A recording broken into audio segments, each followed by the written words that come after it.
kegiatan tetap di rumah, belajar, dan bekerja supaya tidak bosan. Saya langsung aja, pada saat ini yang daftar itu ada beberapa background, yaitu beberapa diantaranya ada mahasiswa, ada para pekerja, dan ada para profesional.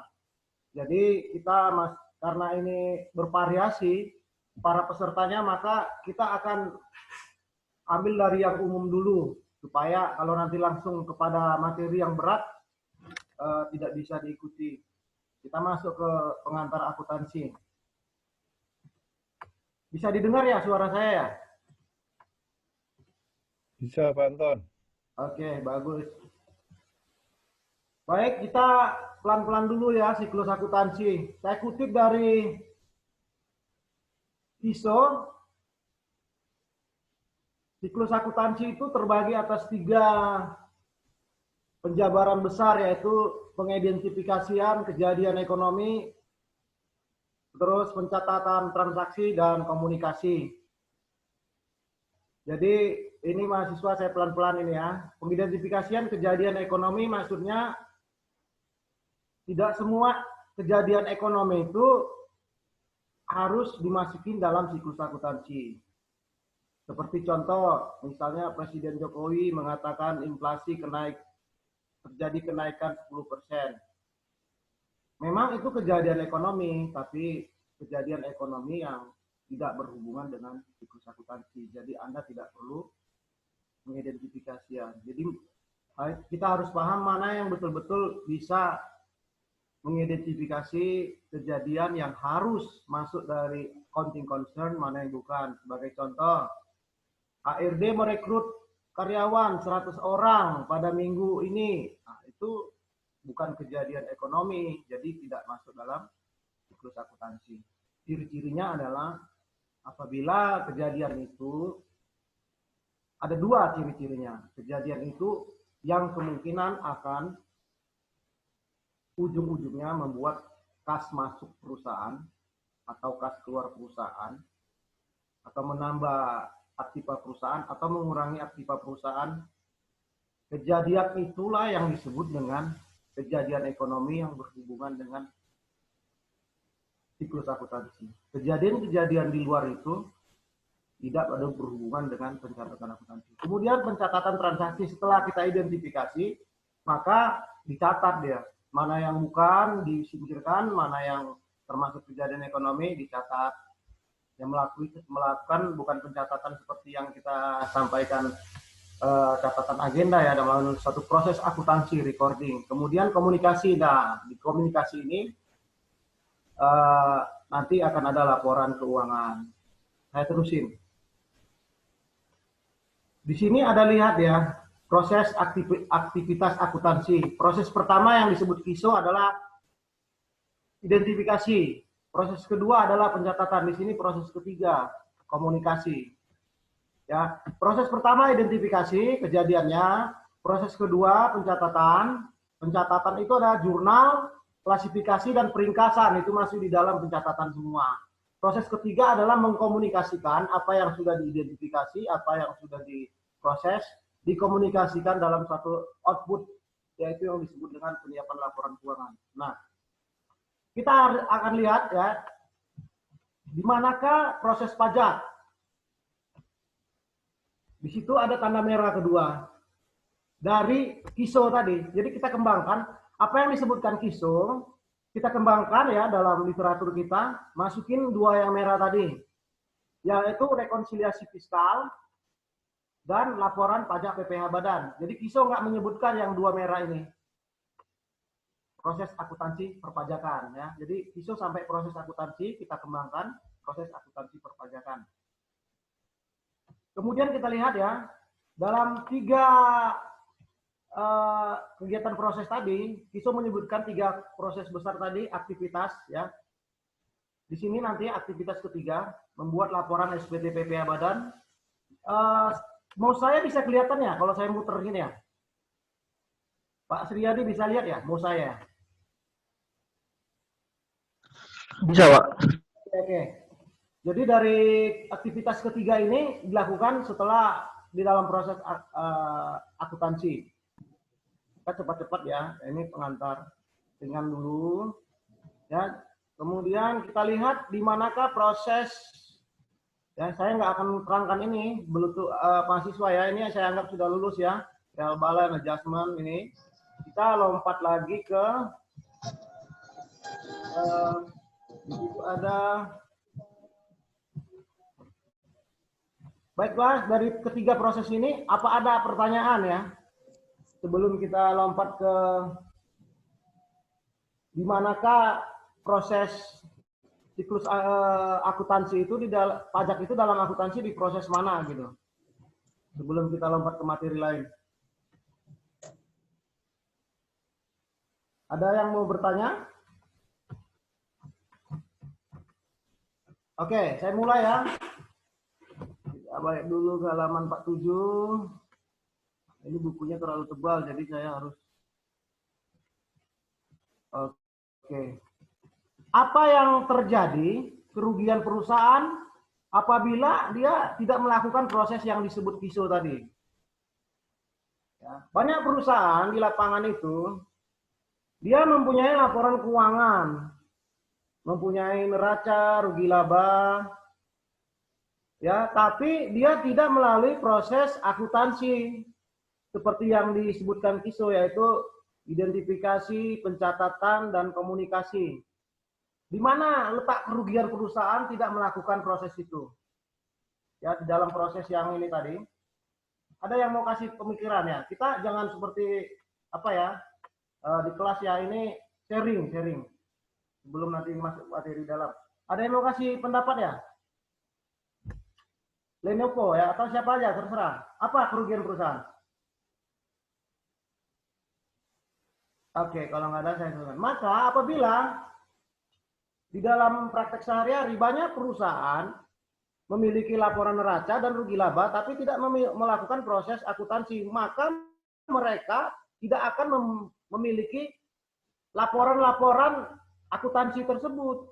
Seperti kemungkinan mereka tidak mempunyai buku besar karena mereka melakukan pencatatan, bukan melakukan proses akuntansi.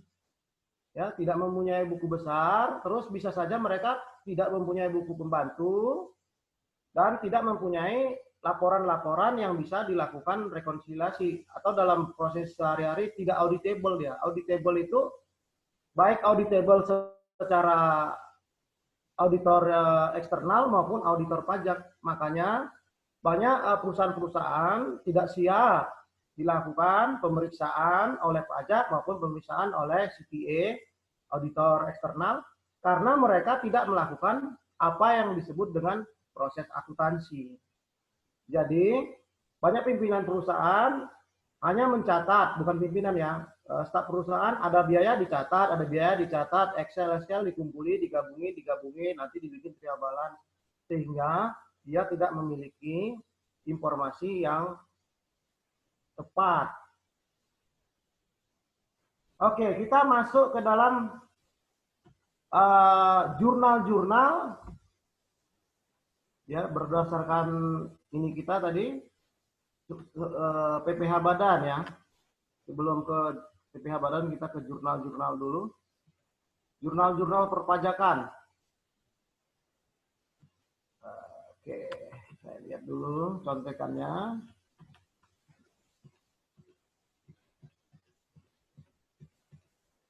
Bagaimana cara cepat untuk jurnal-jurnal perpajakan itu ada di bab 4 kelewatan. Ya. Bagaimana cara cepat untuk mengetahui jurnal-jurnal perpajakan? Ini bukan jurnal akuntansi ya, jurnal perpajakan ya, akuntansi perpajakan.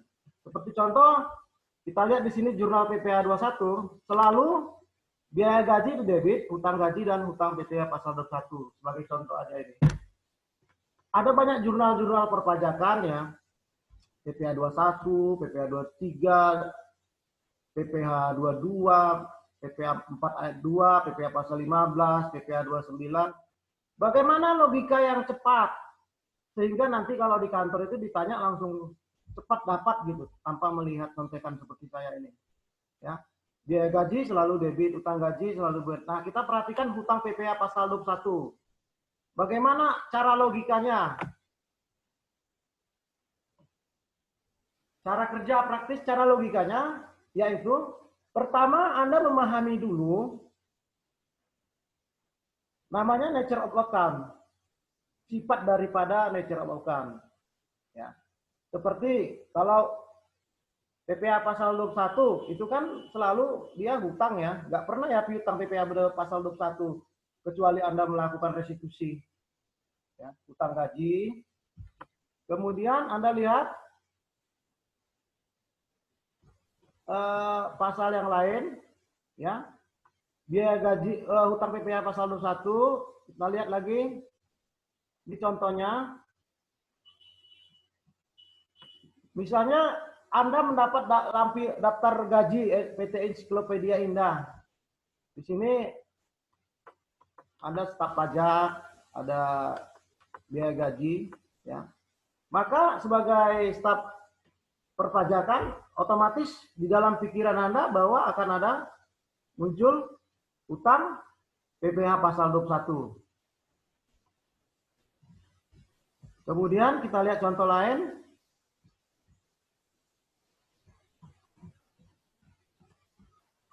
Lemot komputernya ini.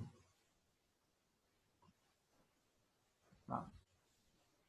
Untuk utang PPh pasal 21, ada dua pemikiran di lapangan yang sering terjadi.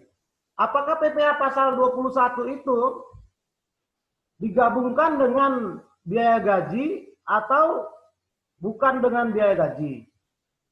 Ya.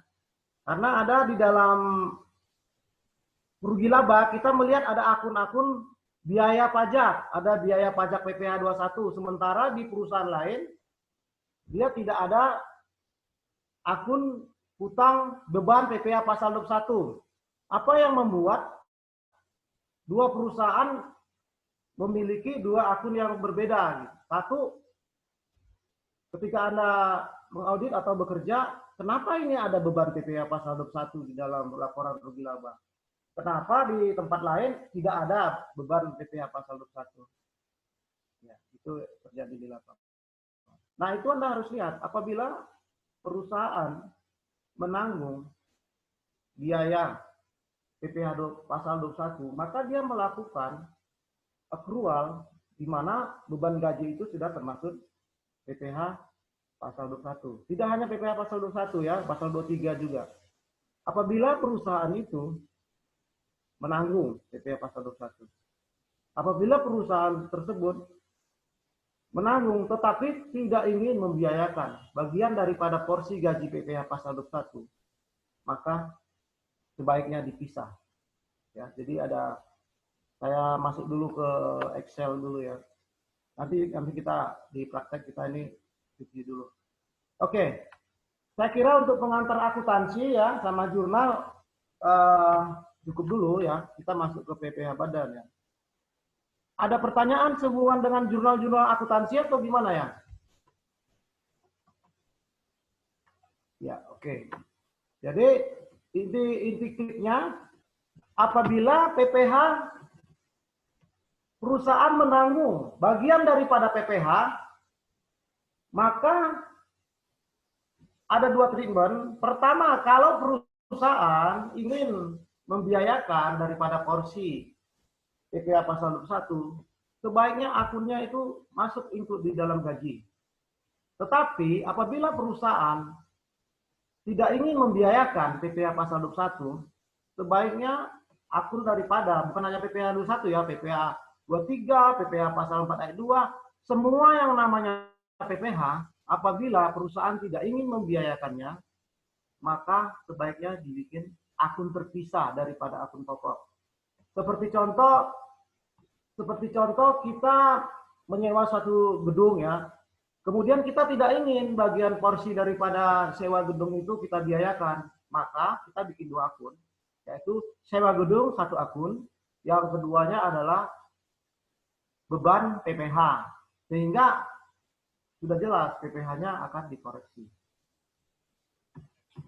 Oke, semua kita akan masuk ke dalam tadi pengantar. Ini pengantar PPh ya. Saya akan jelaskan PPh itu 15 menit ya. 15 menit. Saya akan coba dulu buka sebentar. Saya buka dulu contekan saya. Jadi PPh pasal 21 intinya apabila tadi ada yang ingin porsi kita biayakan, maka harus masuk ke dipisah. Apabila tidak ingin dibiayakan, maka dipisah. Apabila ingin dibiayakan, jangan dipisah. Oke, kita masuk ke dalam review cepat ya, review cepat Undang-Undang PPh. Kita ambil 15 menit waktu. Saya akan saya akan terus bicara selama 15 menit untuk mereview cepat sebelum kita nanti masuk ke materi yang lebih dalam. Slide ini ada saya siapin ya di website kita ya, kita punya. Jadi bisa di-download nanti, bisa di-download. Saya mulai review cepat ya. Dalam menghitung, dalam PPh badan, kita bicara tadi nggak PPh 21, 23 ini bicaranya kalau saya sebut PPh berarti PPh badan. Artinya kita sedang bicara rugi laba. Kalau PPh badan kita sedang bicara rugi laba, bukan bicara PPN, bukan bicara yang lain. Oke. Untuk menghitung PPh badan, rumusnya gampang, yaitu pendapatan dikurang biaya-biaya. Pendapatan dikurang biaya-biaya. Kita bahas sekarang porsi pendapatan. Definisi pendapatan menurut pasal 4 ayat 1 itu ada dua ciri-cirinya pendapatan. Saya sering ditanya sama klien, Pak ini masuk nggak termasuk objek pajak atau bukan? Pendapatan ini objek pajak atau bukan? Pendapatan ini objek pajak atau bukan? Tapi kalau misalnya penjualan barang, orang tidak akan bertanya begitu. Tapi ada saja penghasilan-penghasilan seperti kayak penjualan limbah dan penghasilan-penghasilan lainnya, mereka selalu bertanya yang sifatnya extraordinary ini masuk pendapatan kena pajak atau bukan. Jadi ciri-cirinya dua, saudara-saudara. Menambah konsumsi dan menambah kekayaan. Itulah definisi penghasilan berdasarkan PPh 4 ayat 1.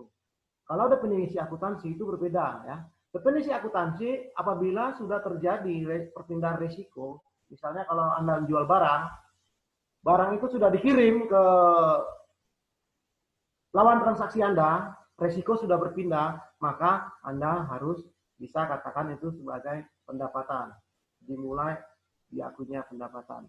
Kalau Undang-Undang Pajak tidak seperti itu, dia mengunci dalam dua definisi, yaitu menambah konsumsi dan menambah kekayaan. Ya. Apa yang dimaksud dengan konsumsi? Apakah makanan sehari-hari atau gimana? Apa yang dimaksud menambah kekayaan? Nah, itu tadi pengantar akuntansi, artinya saya bicara tentang aset sama dengan liabilities plus kapital. Yang dimaksud menambah kekayaan, Anda bisa bayangkan ya, pelan-pelan kita jelaskan. Aset itu sebelah kiri, mulai dari aset, current asset, fixed asset. Current asset, fixed asset. Itulah yang disebut dengan aset. Di sebelah kanan, liabilities dan kapital. Tapi kalau dia menambah liabilities, menambah modal, itu bukan masuk di dalam menambah kekayaan. Misalnya seperti setoran modal. Kita ada uang masuk dari pemilik modal. Apakah itu kena pajak PPh pasal 29? Bukan, karena dia bukan menambah, ya. Itu hanya transaksi setoran modal. Menambah kekayaan seperti adanya suatu penyerahan barang. Pada saat Anda penyerahan, dia akan piutangnya bertambah, sehingga piutang tersebut nanti akan direalisasikan menjadi kas yang bisa dikonsumsi. Ya. Nah, dalam bentuk apa? Dalam bentuk apapun. Apabila Anda melakukan satu jurnal, ya, satu jurnal akuntansi yang menambah aset, maka itu berpeluang menurut PPh pasal 4 ayat 1 dalam bentuk apapun in any form, maka disebut pendapatan. Kita masuk ke slide berikutnya. Undang-Undang PPh pasal 4 itu mengatur Pertama pendapatan, kedua pendapatan yang dikenakan final. Dan ketiga, ayat 3 pengecualian. Jadi gampang saja Undang bicara tentang PPh badan, ingat aja PPh 469. PPh 4 tentang pendapatan, PPh pasal 6 tentang biaya, dan pasal 9 tentang yang bukan biaya. Nah, dari PPh pasal 4 ayat 2, nanti ada pendapatan yang dikenakan final. Apakah ini kena pajak? Kena pajak. Tetapi dia sudah dikenakan secara final, jadi tidak diperhitungkan lagi. Kemudian ayat 3 berbicara tentang pengecualian, ya. Kita buka undang-undangnya ya. Bentar. Jadi objek pajak adalah penghasilan setiap tambahan kemampuan ekonomis, ya. Ini dia. Kemudian yang kemampuan ekonomis itu bisa dipakai dan dikonsumsi untuk menambah kekayaan. Jadi nanti kalau ada jurnal-jurnal apapun bentuknya, walaupun ada satu jurnal deskripsinya nggak tahu, misalnya deskripsinya bla bla bla bla bla bla, tiba-tiba asetnya naik. Nah, itu berpotensi menjadi objek pajak. Pasal 4 ayat 2 itu bicara tentang yang final. Saya tidak akan bacakan, kita bukan di kelas ya. Jadi dia tidak dihitung kembali pajaknya. Dia kena pajak tapi tidak dihitung kembali. 4 ayat 3 yang bukan objek pajak. Jadi kalau nanti ada satu transaksi yang bukan objek pajak itu biasanya ya terbatas ya. Terbatas. Sifatnya sumbangan dan warisan. Kemudian kita masuk ke pasal 6. Pasal 4 sudah tentang penghasilan, selesai. Kita masuk ke pasal 6. Biaya. Nah, ini cara pelan-pelan. Apakah hanya biaya-biaya saja yang disebut dalam pasal 6 ini yang boleh dibiayakan? Misalnya dalam pasal 4 ayat 6 sebut gaji, biaya ini, biaya ini, biaya ini, biaya ini. Kemudian bagaimana dengan biaya yang nggak disebut dengan dalam PP pasal 6 ayat 1, apakah bisa dibiayakan? Baik, kita buka PP pasal 6 ayat 1. Pasal 6 ayat 1. Jadi pasal 6 ayat 1 ada istilah 3M ya, menagih, memelihara, dan 3M ya, yang mahasiswa saya ingatkan lagi, menagih, memelihara, mendapatkan ya. Jadi pasal 6 ayat 1 bicara huruf A sampai, jadi jenis-jenisnya sudah disebutkan ya. Di ledger itu biaya pegawai bahan, biaya ini, biaya ini, biaya ini, biaya ini, biaya ini. Nah, kalau berdasarkan akuntansi pajak, kalau berdasarkan perpajakan, ya, jenis-jenis biaya sempurnanya Anda bagi seperti ini. Jadi misalnya dalam rugi laba ada biaya pembelian bahan, bunga, sewa, dan royalti. Tapi di dalam akuntansi yang berlaku umum itu kurang informatif pembagiannya. Makanya nanti ada yang disebut dengan mapping ya, rekonsiliasi fiskal di dalam PPh. Kemudian kita lihat pasal nomor 1 dari huruf I sampai huruf M itu bersyarat biayanya. Jadi semua biaya bisa dibiayakan, tapi ada persyaratannya, yaitu sebagian biaya itu bersyarat yang diatur di dalam pasal huruf I sampai M. Kita lihat apa sih biaya bersyarat itu? Huruf I sampai M. Nah, ini dia. Sumbangan sosial, sumbangan. Di pasal 6 ayat 1, sekali lagi saya ulangi, mengatur tentang semua biaya. Seluruh biaya, 3M. Kemudian dia kasih contoh-contohnya. Ini contoh-contohnya, makanya ada kata-kata termaksud ya. Termaksud, ini maksudnya contoh, bukan jadi ini patokannya. Ya, bukan jadi semua yang di sini aja. Ini termaksud biaya pembelian, biaya ini, biaya perjalanan, biaya pengolahan limbah, biaya premium asuransi. Bukan ini saja yang bisa dibiayakan, tapi seluruh biaya 3M termasuk ini. Namun ada biaya yang membutuhkan persyaratan supaya bisa dibiayakan, yaitu pasal huruf I sampai huruf M tadi. Nah, persyaratan ini dipenuhi dulu baru bisa dibiayakan, yaitu melalui keputusan menteri. Ya. Kemudian kita cepat ya, pasal 6 hampir selesai ya. Kemudian setelah kita di pasal 6, kita masuk ke pasal 9 yang bukan biaya. Tadi ya saya ulangi ya, 3M semua biaya. Kemudian biaya bersyarat. Kemudian yang bukan biaya diatur dalam pasal 9 ayat 1. Jadi bicara biaya cuma pasal 6 sama pasal 9. Pasal 9 ayat 1 kita lompat. Mana-mana yang bukan biaya ya tidak boleh dikurangkan. Jadi kalau ditanya Pak ini bisa dibiayakan enggak? Yang tidak boleh dibiayakan Anda lihat pasal 9. Yang boleh dibiayakan Anda lihat pasal 6. Pasal 6 semua bisa dibiayakan, contoh-contohnya ini, tapi ada biaya yang memenuhi persyaratan boleh dibiayakan. Ya, ini yang tidak boleh dibiayakan. Ini sudah jelas, tidak bisa dirubah. Tidak boleh dibiayakan. Ya. Makanya dia tidak sebutkan termasuk. Tidak, ini langsung untuk menentukan besarnya penghasilan baca berusaha tidak boleh dikurangkan, nggak ada contoh-contohnya. Tidak boleh langsung. Ya. Kemudian kita lihat lagi, ada 3M, semua bisa dibiayakan, tapi pembiayaan itu waktunya harus diatur begitu. Ya. Tadi kan semua bisa dibiayakan, ada yang biaya bersyarat, ada biaya yang boleh, tapi nggak boleh dibiayakan sekaligus. Ini bisa dibiayakan tapi tidak boleh langsung, yaitu harus melalui alokasi.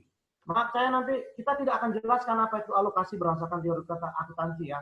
Alokasi, amortisasi saya tidak akan jelaskan definisinya. Ya, alokasi maksudnya waktu yang tepat ya, dihitung ya. Dia pasal 9 ayat 2. Pengeluaran untuk menagih 3M tadi, menagih, mendapatkan dan memelihara penghasilan ya. Harus yang lebih dari manfaat setahun, maka dia bersyarat. Tetap 3M. Jadi 3M itu tidak hanya dibahas di pasal 9, pasal 6 juga. Ya, oke. Saya akan coba tercapai 15 menit. Kemudian pasal 11, amortisasi. Ya, amortisasi dan depresiasi ini pasal 11. Oke, ini pasal 11. Tadi tadi bukan fix aset ya, bisa seperti biaya sewa pasal 9 ayat 2, periodenya beda. Ini khusus fix aset, pengusutan, amortisasi dan depresi. Pasal 11. Depresiasi, amortisasi dan depresi. Oke, kita sudah 10.38, masih banyak waktu. Ini waktu.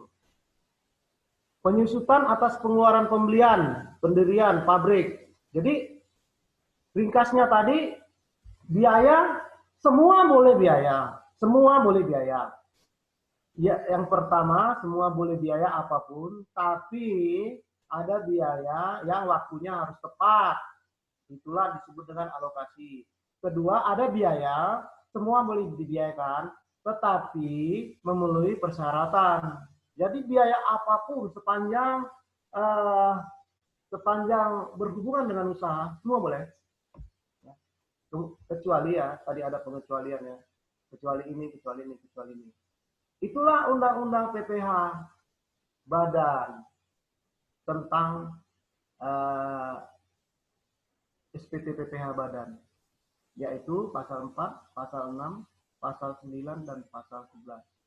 Saya mungkin terlalu cepat, tapi jangan khawatir, saya sudah menyiapkan daftar negatif, daftar apa kita ya, bukan negatif ya.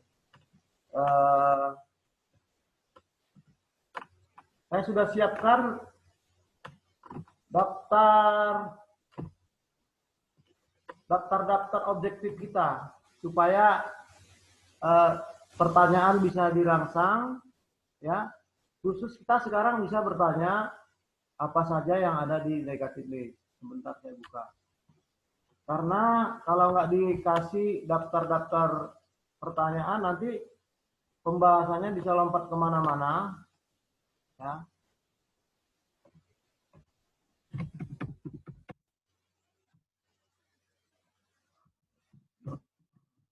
Oke, kita sesi pertama yang ringan-ringan dulu.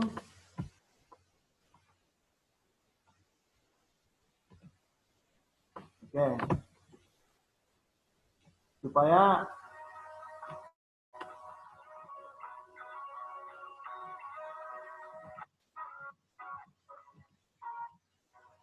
Oke. Ya, kita mulai ya objektif kita supaya nggak ngawur. Nanti kalau ngawur-ngawur panjang kali karena terlalu luas, nggak ada dapat satu titik pun. Sekarang siklus akuntansi dan siklus perpajakan, di manakah tahap tugas perpajakan dalam definisi akuntansi? Sudah jelas semua ya, yaitu di mana tadi saya sudah sebutkan ya, setelah di dalam proses komunikasi. Ini tadi saya sudah buka tadi di halaman 47.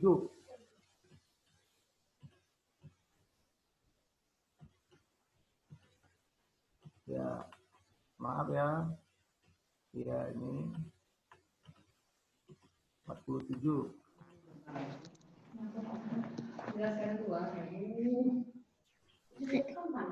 Ini tadi. Ya. Yang merah itu ya, di manakah? Jadi di manakah siklus akuntansi dan siklus perpajakan dalam tahap perpajakan dalam definisi akuntansi, yaitu sesuai dengan buku KISO, yaitu di dalam proses penyiapan laporan yang merah tadi, rekonsiliasi fiskal dan laporan pajak. Ini SPT PPh Badan, kita bukan bicara PPN. Tapi kalau Anda bilang, Pak, itu di dalam proses akuntansi adalah pencatatan karena kami melakukan yang namanya pembayaran PPh pasal 21 kan tiap bulan. Karena dalam siklus pajakan itu 1 tahun. 1 tahun misalnya bayar PPN tiap bulan. Ya, itu adalah di dalam proses pencatatan. Di dalam proses 2. Tapi itu dalam jurnal dan sehari-hari ya. Bayar PPh 21, bayar PPh 23, bayar PIB, bayar macam-macam, bayar pajak macam-macam, itu di dalam proses pencatatan. Tapi kalau siklus PPh Badan, dia adalah di dalam setelah proses komunikasi dalam buku KISO ya. Itu yang kita kembangkan. Kita masuk ke objektif lainnya. Oke. Kita coba lagi. Bila tidak menjalankan siklus akuntansi dalam membuat laporan keuangan, apa ruginya bagi perusahaan? Itu tadi saya sudah jelaskan. Perusahaan tidak siap, maka dia tidak akan memiliki informasi seperti buku besar, buku pembantu, buku-buku lainnya, rekonsiliasi. Dia tidak akan bisa melaksanakan itu. Akhirnya memanggil konsultan, biaya jadi mahal. Makanya banyak perusahaan yang pakai konsultan karena bukan karena pegawainya yang tidak tahu, tapi pimpinannya tidak menginstruksikan. Kalau kamu harus melakukan proses akuntansi, gitu. Yang tahunya dia hanya laporan saja. Kemudian kita lihat lagi. Anda sambil ini ya, boleh apa namanya, boleh membuat pertanyaan, ya, boleh membuat pertanyaan sesuai dengan praktek sehari-hari, tapi masih dalam PPh Badan sama pengantar akuntansi. Sampaikan pertanyaan yang bingung. Ini mungkin terlalu cepat materi saya. Nanti kalau terlalu cepat kasih tahu, kita akan lakukan lagi pendalaman dari materi-materi ini, mana yang kurang itu kita kupas ulang ya. Jadi sekarang oke, pengantar, Pak, ini yang cukup didalami. Kita akan bikin lagi gitu. Apakah jenis biaya yang diatur pasal 6 PPh yang bisa dibiayakan? Apakah hanya yang diatur dalam PPh pasal 6 Undang-Undang PPh yang dibiayakan? Nah, itu tadi saya sudah ada yang masih ingat ya? Mungkin si Rodia, coba ya, Rodia. Apakah hanya jenis PPh yang diatur pasal 6 Undang-Undang PPh yang bisa dibiayakan? Tadi ini review dulu sih. Silakan Ibu Rodia. Biaya gaji, Pak. Pertanyaannya, apakah hanya jenis biaya yang diatur? Oke. Oh. Yang diatur tadi ya, kita sini ya, masuk. Ya.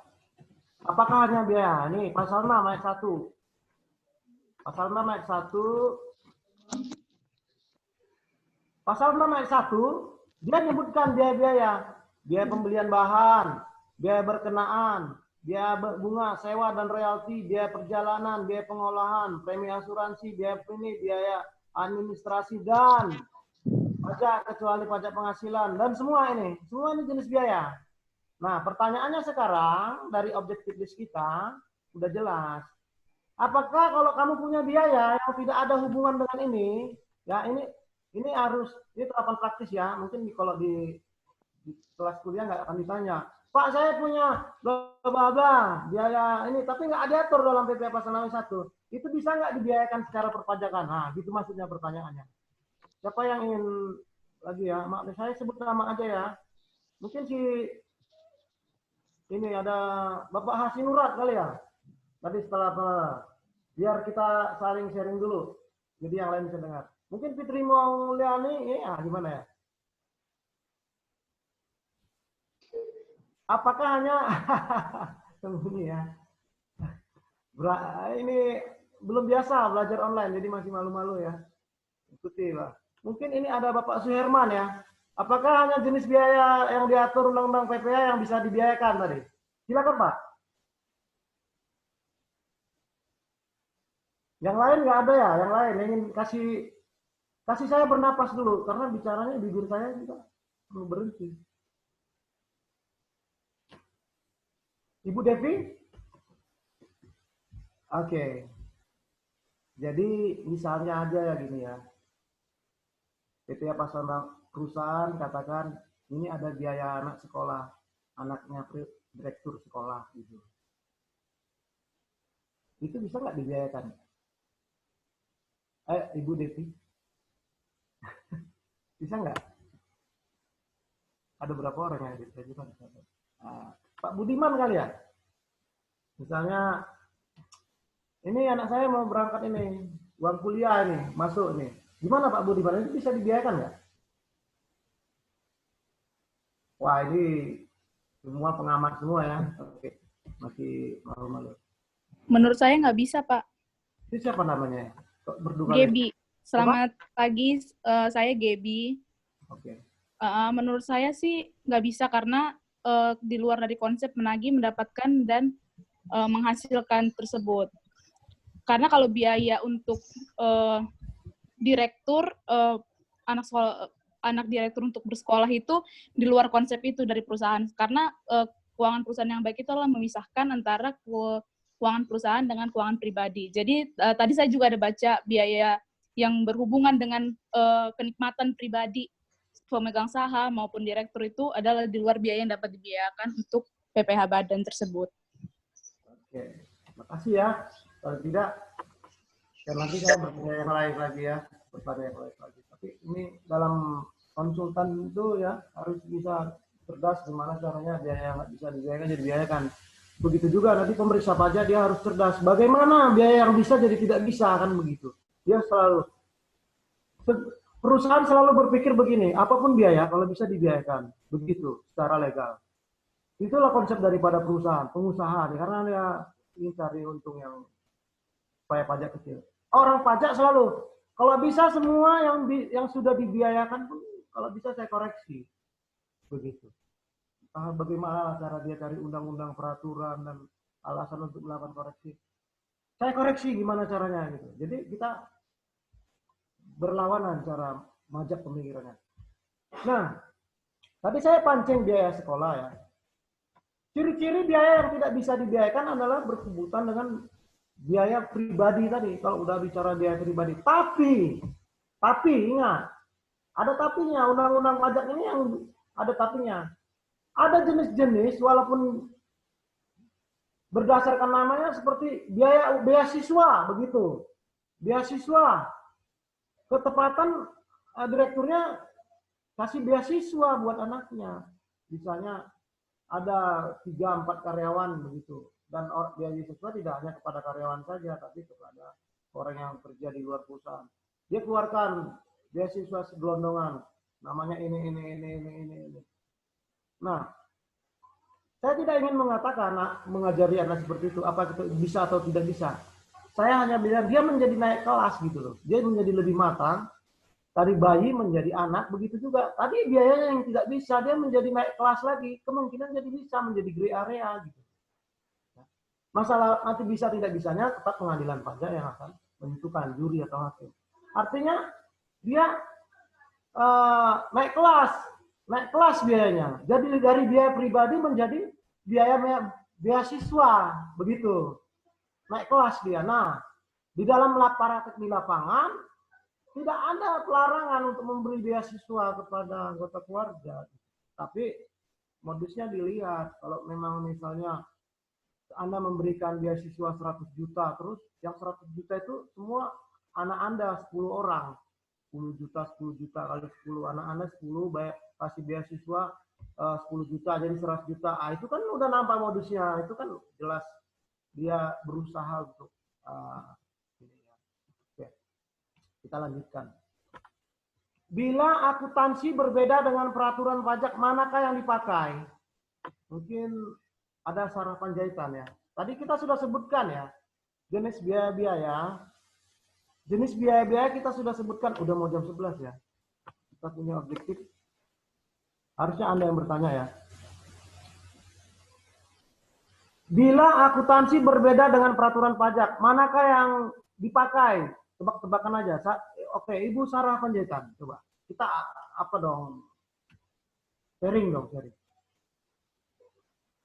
Ya, mungkin Bapak Kristi Atenus F. Putra. PABU itu GAAP, General Accepted Accounting Principle ya. Nah, kita bilanglah akuntansi gitu. Bila akuntansi berbeda dengan peraturan pajak, dalam menghitung PPh badan, manakah yang dipakai, akuntansi atau pajak? Pak Kristianus F. Putra. Tebak-tebakan aja. Pajak bukan sih? Ya, sebutin nama kalau mau nyambar. Siapa namanya? Biar nanti saya nggak salah sebut. Oke. Malu-malu dengan namanya. Rivaldo Silalahi. Ya. Pajak bukan sih? Ya, siapa itu namanya? Ini training online ini begini. Kita Febriani, Pak. Febriani. Bila Febriani, Pak. Setahu saya pajak ya. Peraturan pajak. Karena kan kita mau buat PPh badan. Ya, alasannya pajak karena kita sedang mau buat PPh badan. Oke, ada alasan yang lain. Giopan Brian. Bapak atau ibu ini? Nggak ada ya? Oke, kalau udah ada ikut satu orang, ya nggak apa-apa. Kita perdalam lagi. Kita perdalam lagi. Sebagai contoh, ya. Di dalam membuat penyusutan, Anda dapat perintah melakukan penyusutan 5 tahun. Garis lurus. Berarti penyusutannya kalau 5 tahun itu, ini ada pertanyaan masuk, bagus ya. Jelas pertanyaannya. Oke, tidak jelas. Nah, makanya lebih bagus pertanyaannya lebih bagus disampaikan secara inilah komunikasi, karena kita membaca juga, masa saya juga ini. Ya, tolong disampaikan pertanyaannya kalau mau tertulis nanti setelah pas break ya. Kalau tertulis pertanyaannya waktu break atau waktu selesai. Kalau pas lagi langsung online kita bertanyanya langsung komunikasi ya, langsung aja. Ya. Ada pertanyaan dari Pak Sinurat masuk, cuma saya nggak bisa baca ya. Aja. Oke, sekarang kita lanjutkan. Bila PABU berbeda sebagai contoh, tadi contohnya perusahaan disuruh bikin 20%, 5 tahun penyusutan, kemudian berarti kan 20%. Nah, Anda melakukan pembukuan 20% per tahun. Nah, berdasarkan pasal 11, tarif yang 20% itu nggak ada. Ya. Tarif yang, ya ini pertanyaannya cukup mengganggu ya. Nanti, baik Pak, tunggu di ini dulu. Nanti pasti kita jawab Pak pertanyaannya Pak. Pasti kita bacakan dan kita jawab. Kalau nggak tahu, saya bilang akan nggak tahu dan saya akan katakan saya cari 3 hari lagi akan saya jawab begitu. Semua pertanyaan pasti dijawab karena tujuan training ini untuk menunjukkan komunikasi, bukan untuk menunjukkan seperti sehebat apakah saya gitu, bukan. Tujuan ini untuk sharing gitu ya. Mungkin nanti saya juga dapat ilmu dari Anda. Tujuannya baik gitu.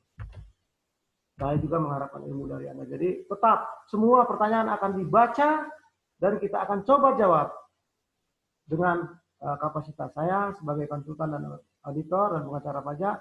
Kalau belum tahu, saya akan katakan seperti kepada klien saya belum tahu, berilah saya waktu 2 atau 3 hari. Sehingga semua jawaban itu legalize sesuai dengan undang-undang. Kita lanjutkan. Ternyata PPh pasal 11 tidak menyebutkan adanya tarif penyusutan 5 tahun.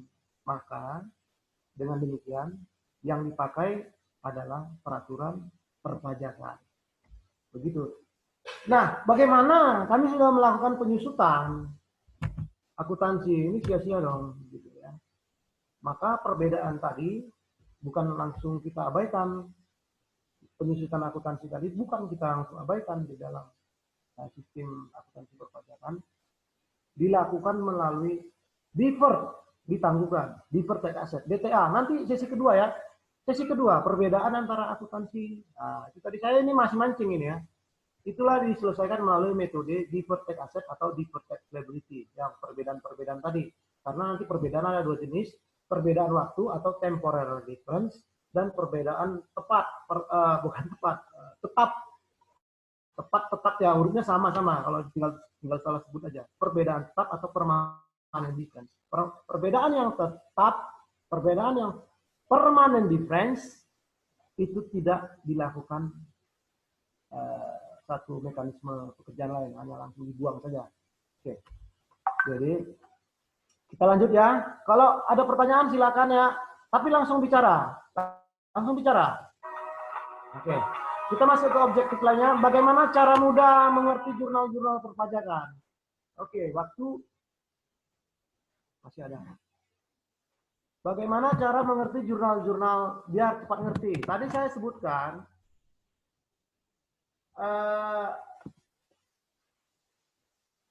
ketahui dulu sifatnya, gitu. Sifat daripada akun tersebut, transaksi tersebut.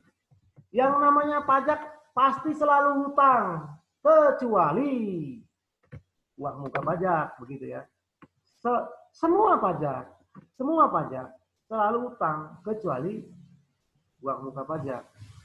Nah, ada bagian daripada perusahaan, Pak, kami nggak pernah ngasih utang, langsung bayar aja, langsung expense. Ya expense pada dasarnya kan terutang dulu, cuma belum mencatat utang. Jadi itu namanya cash basis ya. Kita bicara ini konsepnya ini accrual basis. Kita bicara accrual basis sekarang. Jadi set pemikiran kita langsung, oh ini accrual, oke, ini bicara tentang accrual. Seperti contoh PPh pasal 23 ya. Sewa 1 juta, PPh terhutang, langsung katakanlah terhutang, pajak atas sewa, maka langsung pada saat mengakui biaya, saya katakan bukan pada saat mengakui utang pajak, berbeda ya. Pada saat mengakui biaya, mengakui transaksi, bukan hanya biaya, bisa juga jadi posnya sebagai aset, gitu. Misalnya preferred rent. Pada saat mengakui biaya, bahasa umumnya biaya, saya tidak akan mengatakan pada saat mengakui aset, jadi janggal ya. Pada saat mengakui biaya atau transaksi tersebut, maka sudah terhutang pajak. Tapi kalau belum lupa mengakui hutang pajak, maka sebaiknya diakui dulu, di-accrual dulu, dihutangin dulu, baru di jurnal sebagai biaya. Jadi supaya dia rapi ya. Jadi ketahuan ya, Anda mengakui hutang pajak berapa, Anda bisa mengakui DPP pajak itu berapa. Karena seperti PPh pasal 42, pajak atas sewa, kalau Anda melakukan penyewaan dari Januari sampai Desember, ya kan gampang kan. Nggak perlu melakukan alokasi tadi ya. Di sini tadi ada alokasi. Alokasi, oke. Ini tadi. Mana tadi ya? Aja. Nah, tadi di sini ada alokasi. Prepaid rent tadi alokasi. Oke. Nah, pada saat Anda tidak memerlukan alokasi kalau Januari sampai Februari. Startnya bermula dari Januari. Nah, kalau Anda tidak melakukan, maka rekonsiliasinya sulit. DPP-nya berapa, utang yang pernah Anda accrue berapa, nggak bisa berapa. Kita lanjut. Oke, kita batasin dulu ya. Apa itu koreksi fiskal, apa itu koreksi komersial. Saya akan lanjut ya, kalau nggak ada pertanyaan. Silakan bertanya. Tadi ada yang bertanya pakai tulisan, saya nggak bisa baca. Sekarang silakan bertanya. Ayo, ada yang bertanya. Apa saja, apa saja. Terserah. Oke. Kita undang-undang dia sudah, kita masuk dulu ya ke apa namanya? Saya lihat contohkan saya, contohkan rekonsiliasi fiskal ada di bab 7. Bab 7 halaman 116. Mak, biasanya nggak bisa share ini karena saya sudah terikat dengan penerbit, ya, tidak boleh mempublikasikan dengan tujuan komersial. Nanti saya masuk ini, masuk penjara nanti saya. Ya, sebenarnya saya orang yang paling senang untuk berbagi materi. Ya. Rekonsiliasi fiskal ya, kita masuk ya. Kita lihat dulu setelah rekonsiliasi fiskal, konsepnya oke, cukup ya. Ini dulu ya. Kita bahas itu apa itu koreksi fiskal, apa itu koreksi komersial. Tadi harapannya banyak pertanyaan sehingga kita bikin jadwal tadi ya. Supaya ini agak kelas yang cukup sepi ya. Karena agak baru-baru ini training online ini harus digalakkan ya, karena murah, jadi murah. Cari ilmu harus murah, gratis, nggak perlu bayar. Oke, koreksi fiskal. Nah, ini tabel dilihat. Anda lihat yang merah-merah. Nah, ini ada pertanyaan ini. Oke lah, kita jawab dulu lah ya. Dari Bapak Hasinurat, jasa PPH final diberikan dan ditagih pada November 2019. Tapi bukti PPH final 4 ayat 2 belum diterima tahun 2019, tapi diterima Februari 20. Apa yang harus dilakukan dalam SPT tahunan? Jadi makanya tadi saya bilang kalau ditanyakan ini secara komunikasi, kita bisa lebih mengkonfirmasi sebenarnya pertanyaannya itu apa. Dia maksudnya objektif pertanyaannya itu apa gitu. Jadi lebih kena ya. Tapi pertanyaannya apa yang harus dilakukan? Apa yang harus saya lakukan?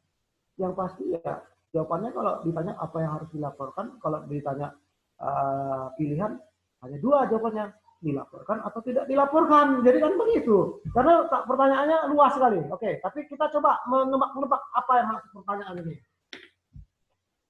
Jasa PPH final juga tidak sebutkan. PPH final sewa, PPH final itu ada macam-macam, ada sewa, ada pelayaran, ada macam. Jadi gitu tadi. Kalau pertanyaan tertulis, jadi saya asumsikan aja ya. Pertanyaan ini berhubungan dengan sewa begitu ya, yang gampang-gampang. Jasa sewa yang memiliki PPH final diberikan dan ditagih. Jadi katanya tagihan masuk November 2019. Saya coba catat dulu ya. November 2019, Pak. Kalau Bapak Sinurat masih mendengarkan, coba bisa muncul ya 2000. Jadi kita bisa interaktif. Tapi ini malu-malu ya, nggak apa-apa. Ditagih pada November 2019, tapi bukti PPH final pasal 4 ayat 2, betul tebakan saya sewa. Tapi belum diterima. Jadi November 2019 invoice masuk, bukti potong belum dikasih. Sampai kapan belum dikasih, Pak? Bukti potong diterima belum diterima tahun 2019. Di tahun 2019 bukti potong belum masuk. Beliau belum diterima, tapi diterima Februari 20. Diterima Februari 2020. Jadi kita ini masih mendefinisikan pertanyaan, belum jawaban ya. Jadi supaya semua dapat ya. Bukti potong diterima Februari 2020. Nah, jadi kesulitan Bapak Sinurat ini saya mengerti, yaitu adanya satu broken period ya.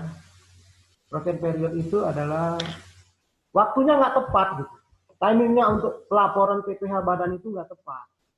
Sementara PPH badan, saya asumsikan tahun buku yang ditanyakan Bapak Hasinurat ini adalah tahun buku Januari sampai Desember. Oke, saya sekarang udah mulai mendrill down transaksinya. Ya. Ada yang mau bertanya apakah pertanyaan ini cukup jelas apa tidak sama yang lain? Ada? Supaya saya ulang lagi. Kita harus pertanyaan dulu jelas. Jadi kita menjawabnya juga, mendengarkannya juga enak. Oke, sangat jelas ya. Saya ulang lagi. November 2019, tagihan sewa kantor masuk. Bukti potong sampai akhir tahun belum diterima. Pertanyaannya apa yang harus dilakukan? Bagaimana cara melaporkannya? Mungkin begitu kali pertanyaannya. Bagaimana cara melaporkannya? Karena, oke, pertama, berdasarkan akuntansi dulu ya. Kita lihat dulu pengakuannya, pengakuan biaya, pengakuan transaksi. Saya nggak tahu ini biayanya ini tagihan dari Januari atau Desember kan belum tahu ya. Kalau tadi seandainya tagihannya ini Januari Desember yang ditagih terlambat, maka langsung kita biayakan tadi Pak Sinurat, biaya jasa sewanya tadi. Namun asumsinya biaya jasa sewanya dimulai November. Jadi dari akuntansi dulu, pertama Bapak melakukan jurnal yang namanya preferred rent ya. Yaitu preferred rent untuk 1 tahun atau 12 bulan. Katakan ini 1 tahunnya 12 juta.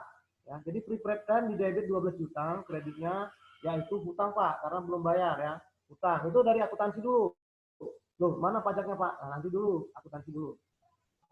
Kemudian nanti Bapak melakukan biaya hanya selama 2 bulan saja, yaitu biaya bulan November. Ya, saya buka Excel saya lebih enak ya.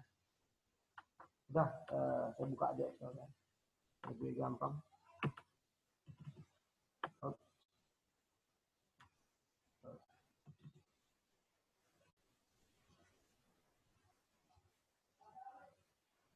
Oke, sambil buka Excel saya ya. Kita masuk ke pertanyaan Pak Sinurat lagi. Mana pertanyaan Pak Sinurat? Ini. Oke, saya coba ambil dulu ke Excel. Dibesarin gimana? Dibesarin Excel. Oke, ini ya. Ini enak matanya Pak Sinurat jelasnya. Ya. Pertama Pak, kita harus melakukan jurnal ya, reference ya. Ini kita bagus untuk contoh kelas ya. Pertanyaan Bapak ini bagus juga untuk contoh kelas. Kalau langsung tanya pajaknya yang lain tidak dapat ya. Reference di debit 12 juta Pak.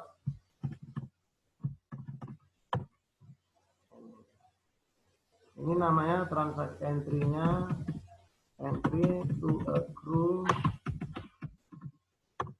reference to accrue to pay.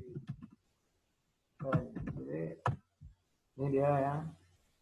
Maaf saya karena kita akrual ya. Anggap aja ini akrual Pak. Terus kita akan utang ya, kontable lah. Tergantung apalah nama rekening Anda, bisa juga rentable. Itu juga ya. Yang lain bisa nggak ya lihat Excel saya ya? Coba salah satu ada yang jawab ya. Bisa ya? Bisa Pak, bisa Pak. Bisa Pak. Oke, bagus. Bisa Pak. Kalau tanya yang itu banyak yang jawab ya, tanya materi. Oke. Ini kok kenapa ya? Bagaimana cara menjelaskan? Oke, ini kenapa nih ke bawah? Nggak mau dia. Ini nggak mau dia. Oke, saya aja yang ke bawah. Oke, nggak bisa jadi apa di sini. Ini adalah entry pertama ya.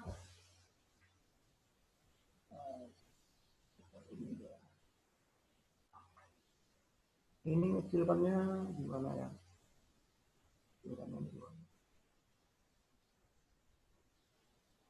Small aja.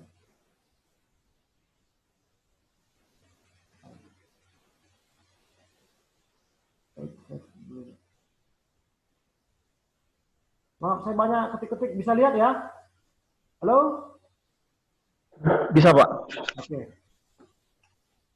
Nah, di sini kita lihat karena ini akuntansi perpajakan, jadi kita kasus dari Bapak Sinurat ini kita jadikan contoh ya. Ini dia. Jurnal pertama di bulan ini. Ya.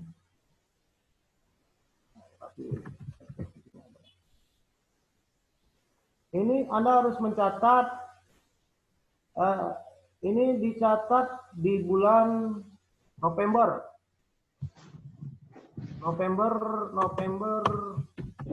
2019. Oke, ini dia. Surat ini kita catat di November 2019. Nih, saya garisin biar ingat. Ini terjadi di perusahaan ini. Sebenarnya ini terjadi yang begini perusahaan. Oke. Di mana pajaknya? Begitu. Di mana pajaknya?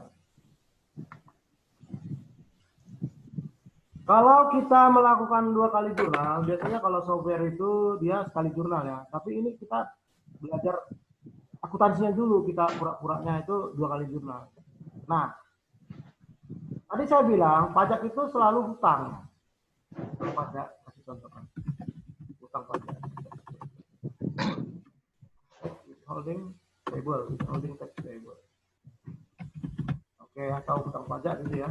Hutang PPh pasal 4 ayat 2. Nah, ini kredit. Debitnya apa? Yang pasti ini saya bilang dulu 10% ya. Dari mana tarifnya? Ya anggap aja lah 10%, semua orang udah tahu ya. Nanti masalah tarif nanti bisa penyesuaian ya.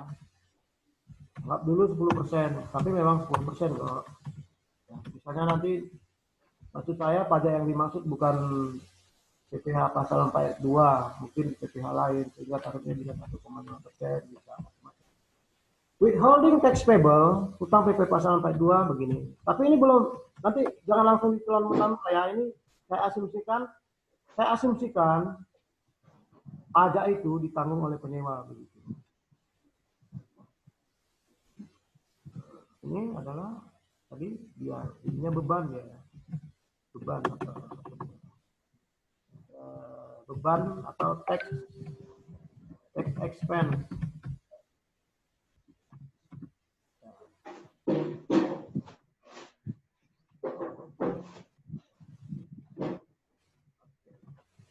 Tax expense ini jangan anggap ini PPh pasal 29, artinya mungkin di perusahaan Anda ada satu rekening beban pajak begitu ya.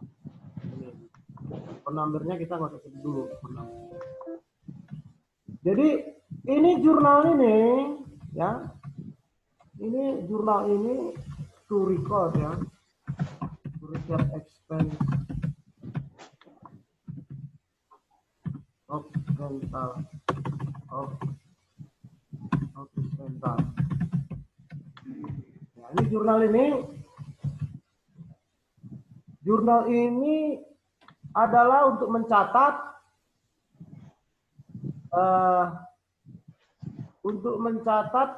beban pajak yang muncul sebagai akibat dari ini ya, sebagai akibat dari biasanya begitu ya kalau dalam, biar Anda bisa membedakan mana yang jurnal, mana yang keterangan gitu. Ini jurnalnya di atas, ini keterangannya ya. Ini untuk mencatat beban pajak yang muncul ya, apabila tadi penyewanya atau perusahaan Anda di tempat bekerja yang menanggung beban pajaknya. Kalau beban pajaknya bukan perusahaan yang menanggung, bagaimana bila bukan perusahaan yang tanggung pajak atas sewa gedung, bagaimana jurnalnya? Ada yang volunteer mau kasih apa? ide ya, ide. Coba. Tapi saudara-saudara biasanya kalau sewa itu di kantor-kantor yang seperti di Kuningan, terus di tempat lain ya, itu udah ada agreement-nya. Ini anggap aja belum ada agreement-nya. Jadi kita sewa terus belum ada agreement-nya. Terus kita telepon, Pak, itu sewanya sudah termasuk pajak ya? Bagaimana entry-nya? Oke, simpan dulu pertanyaannya, simpan dulu, masukin kolom sini. Pemikiran dulu sambil kita teruskan. Oke, kita lanjutkan. Pak Sinuran untuk melakukan ini, maka jurnalnya belum selesai di sini. Anda harus mengaccrue lagi ya. Rent expense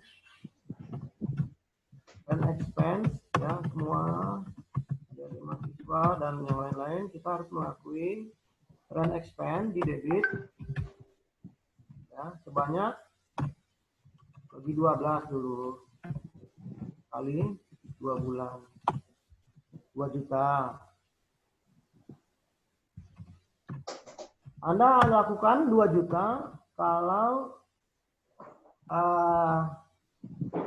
pencatatan Anda itu dia misalnya tahunan, artinya Anda tidak melaporkan laporan keuangan secara monthly. Nanti ada yang lu kok Pak 2 juta ya. Artinya ini apa? Mencatatnya 2 bulan, tapi ini adalah to record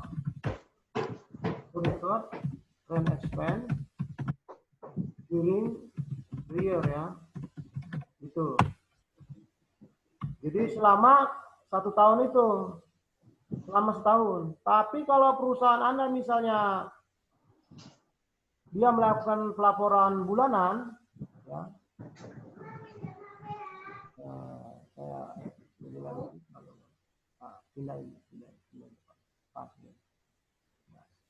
apabila perusahaan Anda itu mungkin Anda salah satu yang peserta di sini perusahaannya itu perusahaan asing yang bekerja membuat laporan bulanan.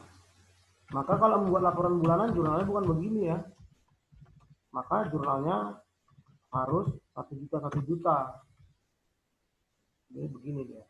Dibagi 1 juta. Bagi 2. Ini bagi 12 langsung. Ya, ini juga bagi 12. Nah, begini. Kalau yang laporan perusahaan Anda monthly, banyak perusahaan yang sudah mapan lah ya. Dia tiap bulan itu membuat laporan keuangan. Kalau dia oke, karena sebagian ada mahasiswa maka saya agak pelan-pelan itu. Ini saya hapus dulu atau kesampingannya. Nah, sayangnya dihapus ya. Udah cantik-cantik gitu. Nah, kita sekarang masuk sini. Oke, masih bisa. Begini misalnya. Oke. Bagi dulu view-nya split. Oh iya, baru ingat saya ada split. Biar kepalanya nggak kelihatan. Gitu. Nah, ada pertanyaan sampai sini? Nggak ada ya. Nah, kemudian di manakah pajaknya?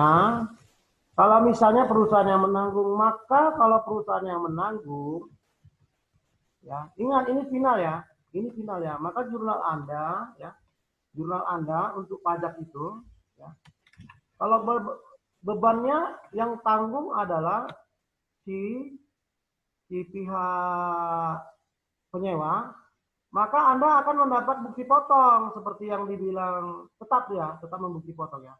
Karena kalau Anda yang membayar sendiri, jadi kalau Anda yang membayar sendiri, maksudnya kalau perusahaan yang menanggung pajaknya, maka Anda tidak mendapat bukti potong.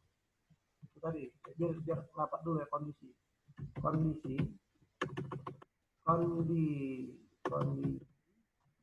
Bila pajak ditanggung oleh perusahaan yang menyewa,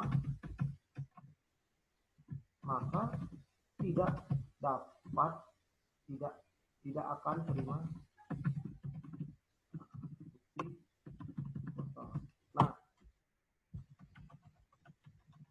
harus ingat ya, saya bilang tidak akan terima, bukan tidak membuat ya. Itu beda rasanya. Sering-sering ada salah bahasa. Karena nanti jadi apa? Jadi bingung ya. Bila pajak ditanggung oleh perusahaan yang menyewa, maka tidak akan terima bukti potong. Bagaimana cara Anda terima bukti potong? Orang Anda bikin sendiri kok. Masa Anda terima dari diri sendiri?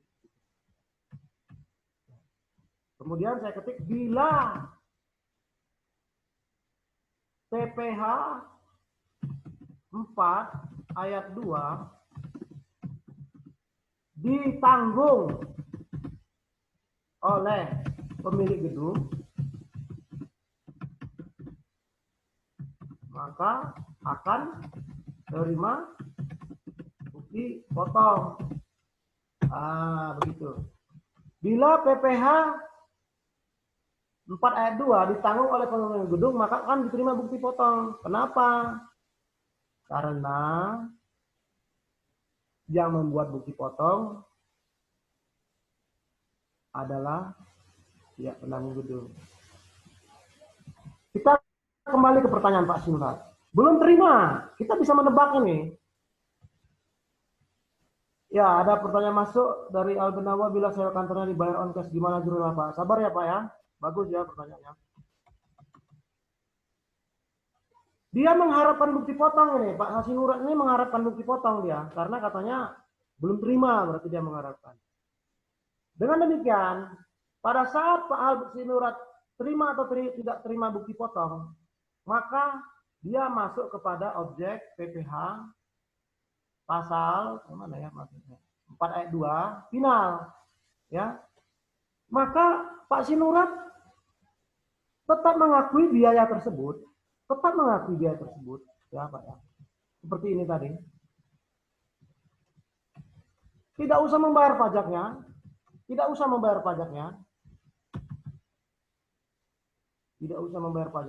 Nanti dan tetap melaporkan PPh badan sesuai dengan keadaan yang sebenarnya gitu Pak. Karena bukti potong Anda itu dalam konteks akuntansi perpajakan ya, dalam konteks perpajakan Anda ini pasti nanya pajak ini bukan akuntansi ya. Tidak bisa dibiayakan. Ya. Fungsi daripada bukti potong itu hanya sebagai administrasi saja ya. Sebagai administrasi nanti ada, tapi saya nggak tahu jenis perusahaan Anda. Apakah Anda ini jenis perusahaannya sewa, jadi Anda perusahaannya sewa terus Anda menyewa gedung untuk disewakan lagi, itu lain lagi gitu ya, Jadi biasa, jadi tetap melaporkan SPT PPh badan. Nanti pada saat diterima bukti potong, diadministrasikan, ya, jurnal tersebut Anda hanya tinggal menunggu saja diterima. Ada kalau bisa bicara, saya nggak menebak apa yang Anda tanya. Iya, terima kasih Pak Karyanton. Iya Pak. Jadi maksudnya posisinya itu pertanyaannya kita ini pemberi sewa. Oh, Bapak pemberi sewa. Pemberi sewa. Terus kita sudah akui sebagai pendapatan di 2019. Iya. Tapi si penerima sewa ini belum kasih bukti potong atas jasa yang diberikan di 2019. Tapi dia membuat tanggal bukti potong itu Februari 2020. Oke. Nah, bagaimana? Apakah pendapatan yang di 2019 yang belum ada bukti potong ini kita akui tetap di 2019 untuk SPT-nya ya?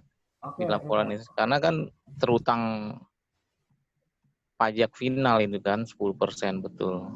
Nah, itu situasinya gimana mensiasatinya itu? Oke Pak ya. Kalau gini kan jelas Pak. Jadi kalau nanti saya ngawur-ngawur ke kiri ke kanan, jadinya orang juga kurang apa yang dibahas ini gitu Pak. Konsep pengakuan kredit pajak, konsep pengakuan pendapatan. Kalau yang Bapak tanya itu ini Pak, 2 ini. Dulu. Ya, jadi yang Bapak tanya itu ini tadi ya. Saya garis merah Pak, ini yang Bapak akui. Yang Bapak tanya itu konsep pengakuan pendapatan sehubungan dengan kredit pajak. Oke. Saya bisa jawabnya cepat, tapi nanti Bapak akan lupa. Tapi saya coba dulu kasih brainstorming dulu. Ya, supaya nanti ini akan ingat sampai kapanpun ingat. Apakah bukti potong menjadi patokan terhadap pengakuan pendapatan? Pak. Jadi konsep Pak. Artinya kita mau bicara, kalau nggak ada bukti potong, apakah pengakuan boleh? Misalnya Bapak bertransaksi nih ya, Bapak bertransaksi nih. Bapak menjual barang A, jangan barang lah, menyewa lah. Bapak kasihkan jasa apalah namanya, karena supaya ada bukti potongnya. Bapak mengakuin di Desember katakan Bapak kasih tagihan sewa banyak 5 juta. Terus bukti potong, yes, ada. Terus ada di November Bapak tagihan sewa juga 10 juta. Ini bukti potong Pak. Ini pendapatan.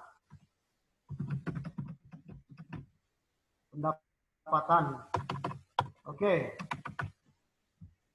Ini biar gampang ya. Ini pendapatan.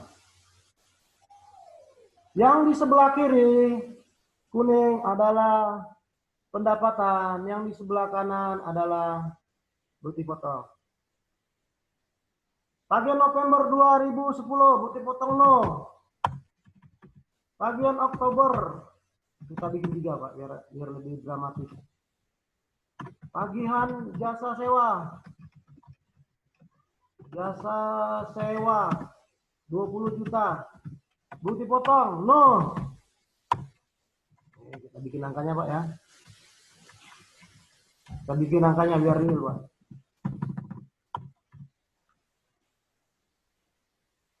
Lima juta kelebihan. 10 juta. Yang lain mudah-mudahan yang ngikutin ya apa perbincangan kami dengan 20 juta. Nih. Jumlah.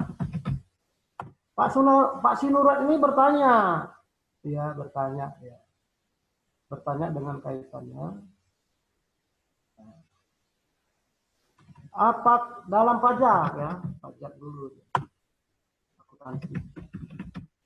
Karena kita berapakah total penghasilan berdasarkan pajak. Jadi Pak Sinuran ini bukan bertanya tentang SPT ya. Tadi saya hampir ngawur jawabnya. Saya pikir dia nanya tentang SPT. Jadi hampir ngawur.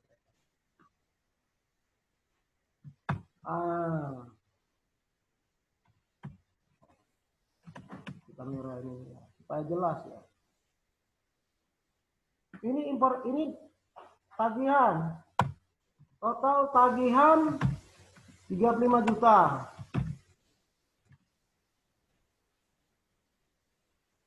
Selama periode tersebut. Yaitu Desember 5 juta bukti potongnya ada. November tagihan ini bukti potongnya nggak ada. Dia mau lapor pajak ini, mau lapor pajak. Terus dia tanya, Pak Karyanto, saya mau tanya, berapakah omset yang saya akui di dalam menghitung PPh badan? Tapi tadi nak, dalam apa yang harus saya lakukan kira-kira begitu. Apakah omset kami itu dalam akuntansi sudah jelas ya? Ini masuk akuntansi. Akuntansi nggak ada bicara tentang kalau kamu sudah dapat biaya, sudah dapat pendapatan, apakah ada bukti potong atau tidak ada bukti potong? Tidak ada teori akuntansi. Ataupun bidang disiplin akuntansi manapun yang mengkaitkan antara pendapatan dengan bukti potong. Mungkin Kiso juga ya tidak tahu itu bukti potong apa gitu. Jadi nggak ada. Atau Profesor Suarjono juga dalam bukunya teori akuntansi apa yang dimaksud dengan definisi pendapatan tidak mengkaitkan dengan bukti potong diterima atau tidak. Penekanan beliau adalah mengambil contoh barang kalau udah resiko berpindah, artinya kapan penyerahan terjadi. Oke, berdasarkan akuntansi dulu Pak, saya bilang pendapatan Bapak adalah 35 juta. Nah, sekarang pajak, kadang-kadang ini udah jelas ya. Bukti potong, yes. Nah, Pak Sinurat ini pinginnya begini, begitu ya? Pak Sinurat masih bisa dengar suara saya ya? Masih. Nah, Pak Sinurat sebagai pengusaha kan inginnya yang ini Pak ya, yang 5 juta ya? Iya, artinya Yang artinya kita sambil guyon. Sebagai pengusaha tentunya ya pingin lah Pak, pendapatan saya yang 5 juta lah, kan bukti potong kan belum diterima. iya. Ini sekarang orang pajak Pak, auditor pajak. Betul. Ada nih auditor pajak ini Pak. Pura-puranya saya yang auditor pajak Pak. Maaf Kak, cara saya menerangkan memang kayak agak-agak guyon gitu supaya jangan tahu saja. Oke. Ya. Auditor pajak bilang, Bapak ngaku segini. Auditor pajak koreksi negatif. Koreksi Pak, ini tambah ini. 10. Tambah lagi 20. Maka pendapatan Bapak adalah 35 juta. Begitu Pak kalau auditor pajak. Alasannya apa? Bapak bilang, kami kan belum terima. Ya kalau saya orang auditor pajak, jawab gitu gampang, memangnya bukti potong itu tanggung jawab Departemen Keuangan apa? Nah, gitu ya, tapi kan nggak bisa jawab kayak gitu akuntansi. Mau kamu dapat bukti potong, mau kamu ditipu orang, mau perusahaannya lari, mau perusahaannya bangkrut, mau ini, Departemen Keuangan tidak bertanggung jawab dan tidak pernah bikin bukti potong. Tapi kalau dalam akademis kan nggak bisa gitu Pak ya. Nah, kita jawab secara akuntansi. Pak, berdasarkan definisi pendapatan tadi, ini udah jelas definisi pendapatan masuk ya, konsumsi dan menambah kekayaan. Jelas tagihan Bapak menambah kekayaan. Sekarang tagihan dipotong. Saya tanya sekarang Bapak sebelum kita masuk ke jawaban yang lebih tegas. Siapa yang bertanggung jawab Pak untuk membuat bukti potong ini Pak? Penerima jasa, Pak. Penerima jasa. Udah jelas tanggung jawab penerima jasa Pak ya? Betul. Apabila penerima jasa tidak melaksanakan tanggung jawabnya, kira-kira harus siapa yang melaksanakan itu, Pak? Dibebankanlah ke Bapak gitu ya, sama orang pajak. Iya. Nah, jadi gini, Pak. Orang pajak itu sudah tepat. Ada tidak ada bukti potong, Bapak harus mengakui pendapatan 35 juta. Kalau Bapak bisa mengkreditkan bukti potongnya nanti itu kemudian hari setelah dia terima. Pada, ini tadi Bapak tahun 2019. Bukti potong Bapak kan cuma dari bukti potongnya cuma segini. Cuma 10%. Nah, 10%. Ini kurang pengetahuan Excel. Nah, 500. Misalnya pajak Bapak, income tax Bapak berapa? Saya nggak tahu lah. Kita bikin aja 25% kan, saya nggak tahu Bapak termasuk yang omsetnya apa atau gimana ya. PKP, anggap biayanya 0. Ini contoh, biaya nggak mungkin 0 ya. Anggap aja lah biaya 0. Maka penghasilan kena pajak Bapak, anggap aja Bapak perusahaan PT 35, maka teks Bapak adalah anggap aja dikali 25%. Ya. 10%. Baru kredit pajak Bapak. Kredit pajak. Bapak harus terima kredit pajaknya 500.000. Maka pajak kurang bayar adalah begini Mas. Anggap ini pajak kurang bayar dalam konteks normal, bukan dalam konteks pemeriksaan. Kalau pajak kurang bayar dalam konteks pemeriksaan, disertai lagi dengan denda-denda. Oke. Nah, maka Bapak harus membayar pajak sebesar 8250, asumsi biaya expense 0. Nah, tadinya Pak Sinurat maunya jangan begitu, ya, maunya Pak Sinurat maunya tadi begini dia.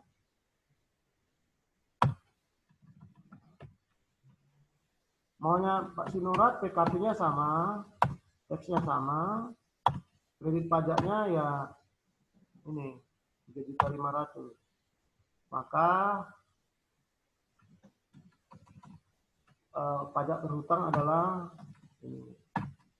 Jadi ada selisih pembayaran biaya pajak Pak Sinurat itu ada selisih 3 juta. Ini yang dikomplain Pak Sinurat 3 juta ini yang dari sini.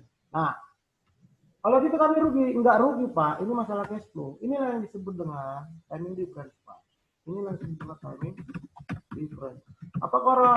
Dan itu pasti terjadi. Kalau gitu, kalau Bapak nggak mau timing difference, Bapak nggak usah kasih sewa orang di bulan Desember Pak. Bayangin kalau Bapak kasih orang bulan Desember, walaupun mereka orang yang tertib, kapan lah mereka bisa kasih bukti potong? Nah sekarang begini Pak, kalau Bapak kasih sewa di bulan Desember, pasti bukti potongnya nggak mungkin Desember Pak. Tanggal bukti potong ya, pasti Januari. Apalagi Bapak kasih sewanya tagihan sewanya di bulan tanggal 30 bulan Desember, tinggal sehari lagi. Nggak mungkin bukti potongnya di bulan Desember. Pasti dia akan memberi Bapak bukti potong pada bulan berikutnya dan tahun berikutnya. Begitu. Jadi apa yang terjadi di sini? Maka di tahun 2020 nanti ya Bapak akan melaporkan ini 2020 dipotong ini. Ibu kok banyak sekali. Sama dengan ini dikali 10%. Inilah yang Bapak jurnal 10%. Ya, ini Bapak akan mengakui kredit pajak sebanyak ini 3 juta. Tapi jurnal ya pada tahun 2020 Pak pengurangannya. Jadi nanti jurnal Bapak itu adalah ya jurnal Bapak pada saat terima bukti potong nanti itu adalah prepaid tax sebanyak 3 juta di debit dan 3 juta di ini apa?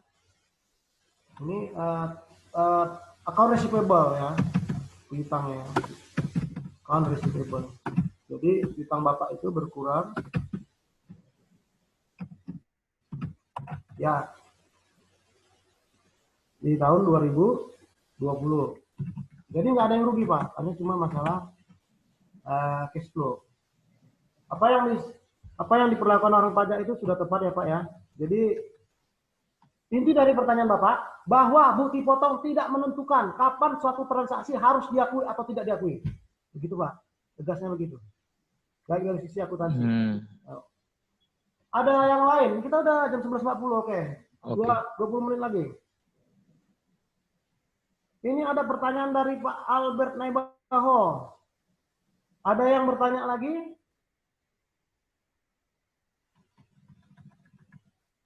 Pak Albert bertanya follow up. Pak Albert, bila sewa kantornya dibayar on cash, gimana jurnalnya? Oke, ini ini ya. Biasanya sewa itu jangan 10 juta, nanti mirip angkanya dengan Pak Albert. 8 juta ditagih tanggal 1 bulan 1 2019 dibayar tanggal 1 bulan 1 tahun 2019. Oke, ini pertanyaan Pak Albert ini. Dia menyatakan sewa ditagih 8 juta tanggal 1 Januari bulan 1 Januari 2019 dibayar tanggal 1 bulan 1 2019 cash lunas. Cash lunas. Seperti apa ya? Seperti kita beli apa namanya? Kita beli pisang goreng ya. Ini gorengannya nah lunas. Jurnalnya gimana Pak? Gitu ya. Oke. Kita sekarang jangan, untuk menjawab ini, saya arahkan supaya nggak terkecoh pikiran kita abaikan dulu periode alokasi. Makanya saya bikin tanggal 1 Januari 2019. Jurnal entry to record rent expense, rent transaksi ya, prepaid rent, prepaid rent.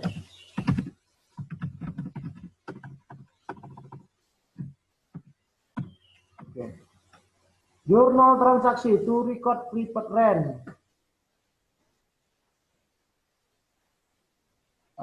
Maaf ya karena ada beberapa mahasiswa jadi saya harus sesuaikan ya pada materinya. Maka kita akan mencatat prepaid rent di debit right ya. DR itu singkatannya bukan dokter ya. Debit right ya. Sebanyak berapa tadi? 8 juta.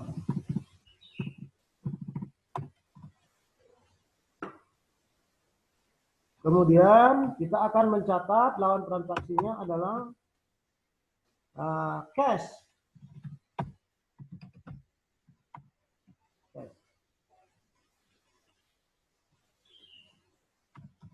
Pak ingat ini saya sampaikan dalam konteks melakukan jurnal, tapi dalam sistem informasi akuntansi ini nggak bagus jurnalnya Pak. Nanti kita kenapa nggak bagus?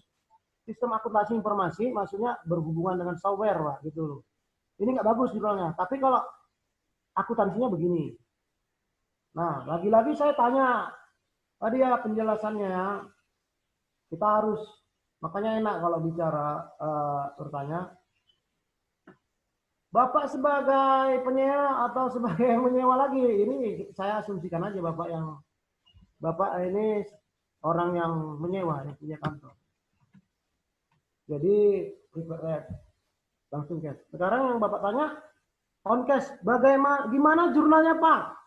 Bapak tanya jurnal akuntansi apa jurnal pajak? Nah itu kan kalau jurnal akuntansinya seperti ini gitu. Nah, jurnal akuntansinya seperti ini Pak. Gimana jurnal pajaknya? Ya, harus jelas lagi Bapak sebagai penyewa atau sebagai penyewa. Karena ini dibayar cash, maka jurnalnya seperti ini. Apakah ada bukti potong yang Bapak terima atau tidak terima? Belum jelas. Apakah Bapak yang menanggung pajak atau Bapak yang bukan menanggung pajak? Apabila Bapak menanggung pajak, ya, maka jurnalnya adalah beban pajak ya, beban pajak, beban PPh 4 ayat 2 ya, beban pajak gitu deh. 4 ayat 2. Saya selalu bilang kalau ada beban pajak itu disatukan aja, beban PPh 4 ayat 1, 4 ayat 2, 4 ayat 3, 4 ya. Jangan bikin akun seperti itu. Ini jurnal aja ya. Ini jurnal gitu. Jangan nanti Bapak dari training ini bikin beban PPh 21, beban PPh 22, akun NIM-nya beban PPh 23, beban jangan Pak, ini jurnal. Beban Pak. Nanti kalau Bapak yang bayar pajak, maka pajaknya 10% dikali 10%, 800.000. Nah, begini Pak. Ini nanti ada cash. Kalau cash basis, Bapak nanya cash basis ya. Namun ya perpajakan itu adalah cash basis dengan accrual basis. Dalam perpajakan mana yang lebih terjadi? Kalau ini Bapak jurnal tanggal 1 bulan 1 2019, maka kalau Bapak bayar juga PPh-nya pada saat yang sama, jurnalnya ya begini. Begitu. Tapi kayaknya mustahil ya. Kayaknya mustahil kita punya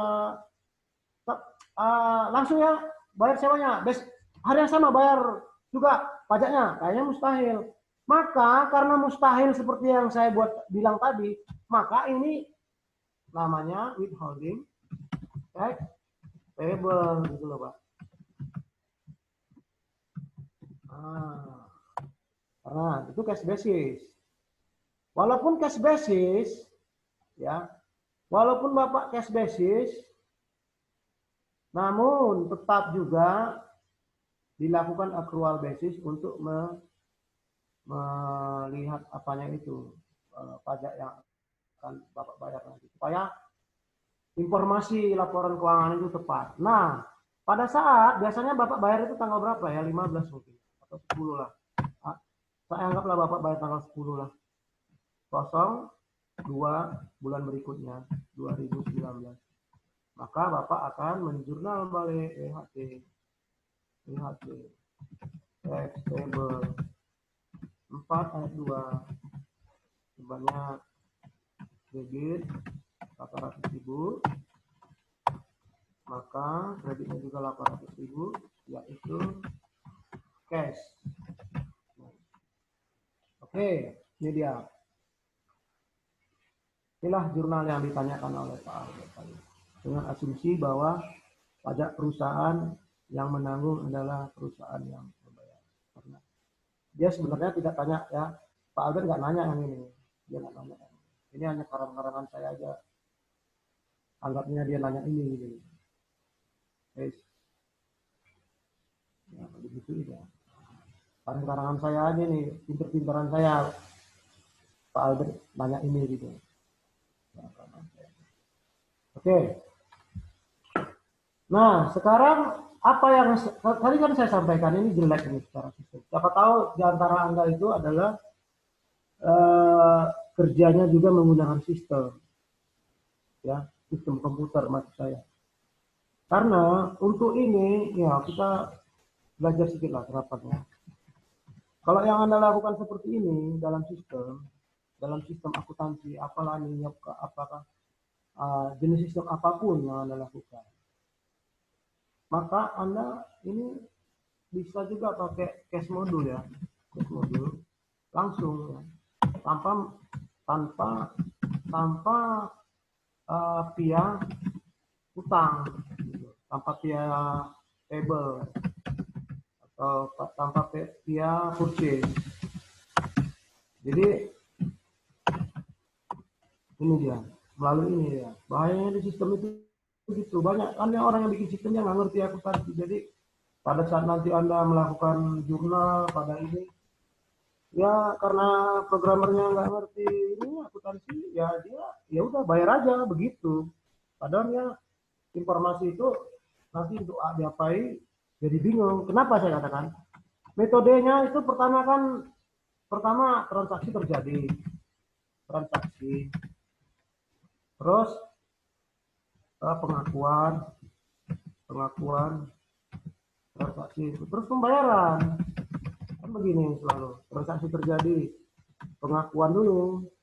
Nah, yang ditanya Pak Albert itu dia langsung 2 tahap ini aja, dia dari transaksi terjadi langsung pembayaran gitu. Langsung cash. Sementara kalau tertibnya itu ya harus pengakuan transaksi ini juga ini, sehingga mendeteksi adanya hutang melalui via hutang dulu gitu. Adanya hutang 8 juta tadi.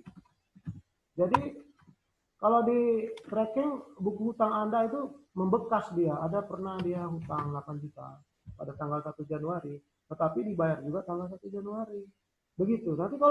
Karena nanti kalau Anda misalnya sistemnya langsung via bayar tanpa mengakui hutang, antara hutang dengan expense dia bisa lari nggak ketemu. Nanti pada saat akhir bulan Anda rekonsiliasi, aduh selisih antara hutang dengan buku besar dengan buku hutang. Karena Anda tidak melakukan tahap yang ini tadi, yang 3 ini Anda tidak lakukan. Karena ini terapan ya saya sampaikan.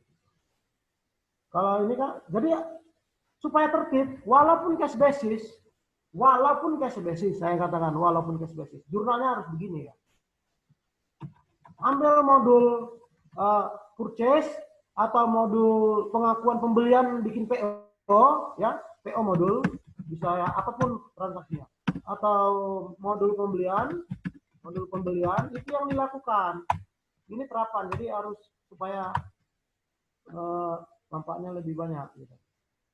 Banyak juga kita bahas, nanti nggak ada yang gunanya belum juga. Jadi tetap, jadi dalam modul itu nanti dia bekerja begini. 01 2019 dia akan jurnal beban 4 ayat 2. Kok beban? Preferred rent di debit 8 juta. Nah, dia akan jurnal dulu di sini accountable hutang atau hutang. Ya, tahulah semua orang accountable itu hutang. Nah, jadi begini, modul itu akan ngomong begini. Nah, kemudian Bapak bayar lagi 01 2019. Bapak bayar lagi nanti accountable tanggal yang sama 8 juta dan cash 8 juta, begitu Pak. Jadi harus tertib ya, besok-besok. Tapi kan ada saja akuntan malas bolak-balik, padahal enggak, sama aja itu. Enggak repot. Artinya apa? Saya ingin katakan, Anda yang sudah beruntung memakai software akuntansi, ikutin modelnya, jangan dilompat ya. Jangan dilompat, walaupun cash basis ini kan bayar, ada utang. Anggap aja transaksi itu semua utang gitu. Accrual basis. Apapun transaksi, kalau bisa dia harus melewati via utang. Sehingga membekas, Anda pernah berhutang sebanyak 8 juta kepada PT ini. Jadi kalaupun nanti sistem perusahaan Anda minta, kita sudah bayar ke perusahaan ini selama tahun sekian berapa ya, begitu kan? Maka Anda tidak perlu lagi membuka biaya, daftar ini macam-macam, tidak perlu. Anda hanya membuka modul account payable, lihat customernya itu pasti tepat. Anda tidak akan kehilangan sejarah yang transaksi yang akan buka tadi. Oke, sekarang sudah 5 menit lagi. Ada yang mau bertanya? Atau ada yang mau kasih masukan? Oh, ini Pak Albert lagi ya. Ini saya senang dengan Pak Albert ini. Ada pertanyaan PMK ini. Nah, ini kita harus... Kita nggak akan jawab sekarang. Ini istirahat, tapi kita... Ada pertanyaan lagi nih, PMK 43, bagaimana jurnalnya DTP? Apa ini ya DTP? Bila perusahaan pakai gross up PPh pasal 21 Pak Karyanton. Oke Pak Albert ya. Ini udah ini kita nanti materinya masuk ke PPh Badan dulu Pak Albert ya. Ya, PMK 44, PMK 2000 ini peraturan baru. Bagaimana jurnal DTP ditanggung pemerintah. Tapi saya kasih deh Pak. Jadi Bapak jangan pernah bikin akunnya, jangan pernah bikin akun name ya, ditanggung pemerintah di dalam ini. Bapak nanya terus aja. Oke, jadi gini Pak. Cepat-cepat aja saya jawab. Gaji 10 juta. Konsep ya Pak ya, ini konsep Pak ya. Pak ini Pak Anton ini gimana sih? Gaji 10 juta, 10.000 ya nggak ditanggung pemerintah lah gitu. Ini konsep Pak. Gaji 10.000 untuk apa ditanggung pemerintah, orang pajaknya jajahin. Ini konsep. Jadi jangan kita konsep ya. Ditanggung pemerintah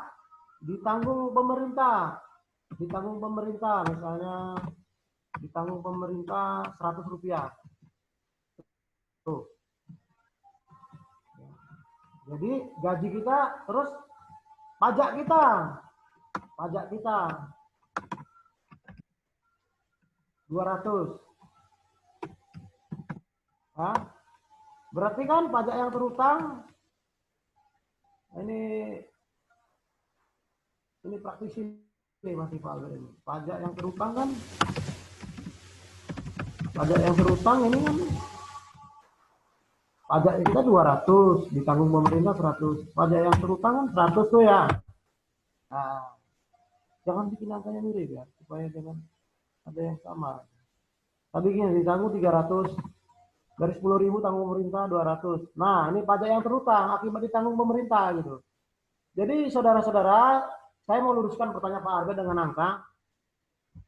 Gaji kita 10.000, gaji karyawan, pajaknya ternyata 300. Kalau nanti kita hitung-hitung tarif lama ya. Dari 300 ini, Pak Arga bilang ditanggung pemerintah 100. Begitu. Ditanggung pemerintah 100.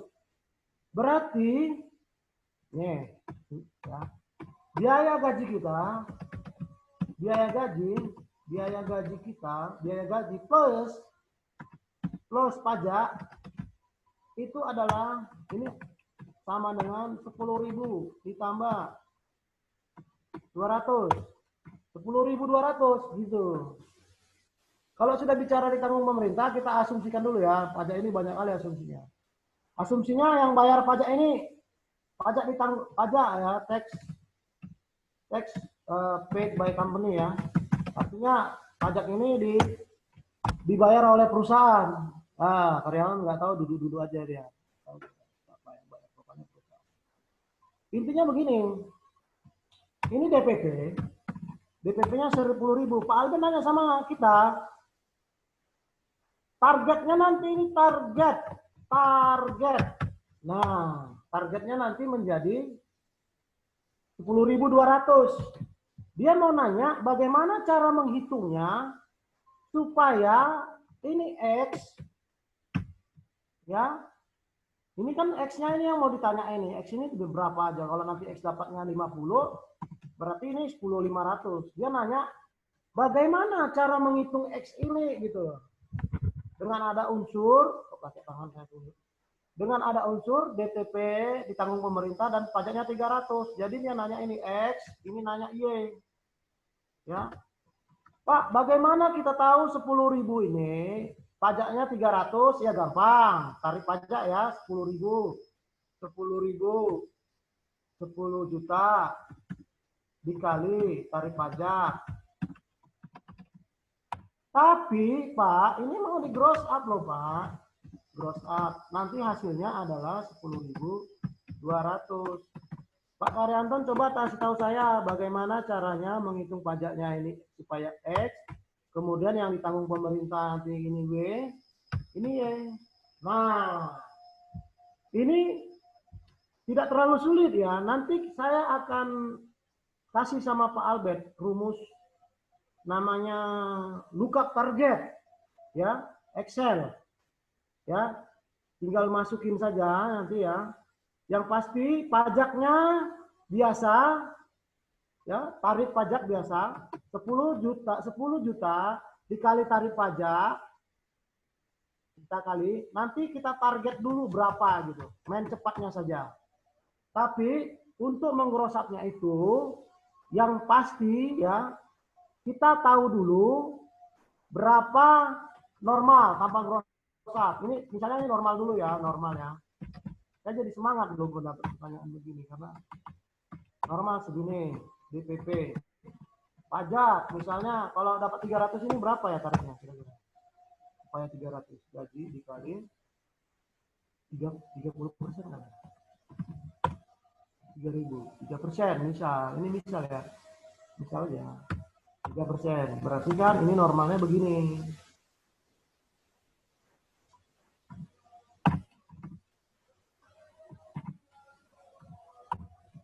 DTP ditanggung pemerintah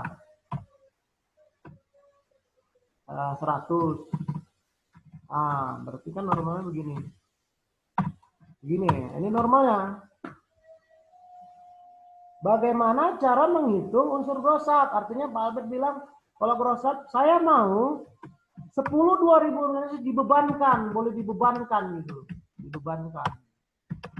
Kalau kita mau grosat terus nggak bisa dibebankan untuk apa? Biar gitu. Itu kadang-kadang ada orang mau grosat-grosat tapi dia tanya, kenapa ya Pak? Masih bisa lihat Pak Indra? Pak Indra? Masih bisa lihat monitor saya? Oke. Dibebankan artinya taxable expense. Kegagalan kita di lapangan, banyak konsultan pajak, dia disuruh hitung gross up, tapi dia tidak tanya di dalam akuntansimu ini mau dibebankan apa tidak. Dia hitung aja gross up, tapi nggak tahu kemana arahnya. Gitu. Nah, maka nanti kita akan namanya ada target value kita yaitu 10.200. Nanti kita akan lakukan fokus ya gross up ya. Nanti saya akan demonstrasikan bagaimana cara melakukan target value dengan cara yang paling mudah. Semua orang pun bisa nama SMA ya. Ya dengan target value ya, metode Excel. Nanti kita akan coba buka kelas ini ya. Buka kelas ini, namun sekarang tidak mungkin kita demonstrasikan karena nanti pembahasan kita tidak sampai kepada deferred tax asset dan rekonsiliasi fiskal dan lain-lain konsepnya. Jadi cukup sampai sini, saya janji kalau ada nanti request untuk melakukan gross up, metode melakukan gross up dengan gampang, silakan jangan segan-segan hubungin Pak Ivandri, daftar, ada nanti 10 orang khusus untuk melakukan teknik melakukan gross up secara cepat. Tidak hanya BPH pasal 21, tetapi juga gimana ya masuk lagi dalam. Tidak hanya PPh pasal 21, tapi semua jenis pajak kita akan lakukan. Saya mau kembali lagi Pak Ivan ke mode biasa ya. Gimana nih caranya? Tadi saya masih bisa kedengar ya Pak Hendra? Masih ya? Ini gimana caranya? So. Oh ini dia. Oke. Saat ini udah beristirahat ya. Kita cukup dulu. Kita akan lanjutkan lagi dengan ini ya. Materi berikutnya, saya nggak tahu ini apa yang mau dipikirin. Kita kembali sesuai dengan jadwal jam 2. Silakan kumpulkan pertanyaan Anda, pertanyaan apapun tentang pajak, akuntansi, termasuk kesulitan-kesulitan di dalam pekerjaan kantor Anda.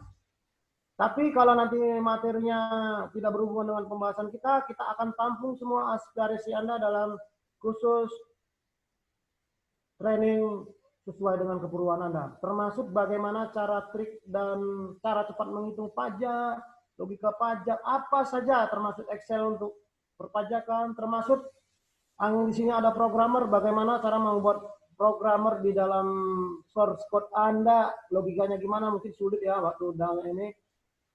Silakan sampaikan kepada kami akan buka dan mendukung pemerintah untuk belajar di rumah, bekerja di rumah secara gratis dan murah tanpa bayaran. Sampai ketemu jam 2 siang. Terima kasih atas perhatian Anda.